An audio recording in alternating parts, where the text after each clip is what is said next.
शिराळा ग्रामपंचायतीचं नगरपंचायतीमध्ये रूपांतर झाल्यानंतर माजी आमदार मानसिंगराव नाईक गटानं सत्ता मिळवली होती। त्यावेळी नगराध्यक्षपद महिला राखीव होतं।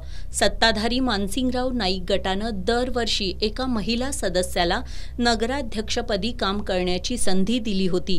त्यानंतर आता होणाऱ्या निवडणुकीसाठी नगराध्यक्षपदाचं आरक्षण काय असणार याची शिराळा वासियांमध्ये उत्सुकता होती। सोमवारी सोडत पद्धतीनं नगराध्यक्षपदाचं आरक्षण निश्चित झालं। राजकीय दृष्ट्या संवेदनशील असलेल्या शिराळा नगरपंचायतीचं नगराध्यक्षपद खुलं झाल्यानं इच्छुकांनी फटाक्यांची आतिषबाजी करत जल्लोष केला।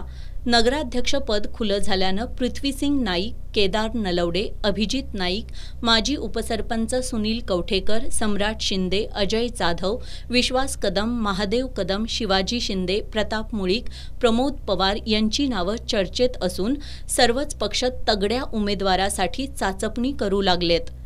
नगराध्यक्षपदानंतर शिराळा नगरपंचायतीच्या सदस्यांसाठीचं आरक्षणही निश्चित झालंय। यामध्ये सदस्यांच्या 17 जागांपैकी 7 जागा खुल्या झाल्यात। सर्वसाधारण महिलांसाठी 3, अनुसूचित जाती महिलेसाठी 1, नागरिकांचा मागास प्रवर्ग महिलेसाठी 3, अनुसूचित जातीसाठी 1 तर नागरिकांचा मागास प्रवर्गासाठी 2 जागा आरक्षित झाल्यात।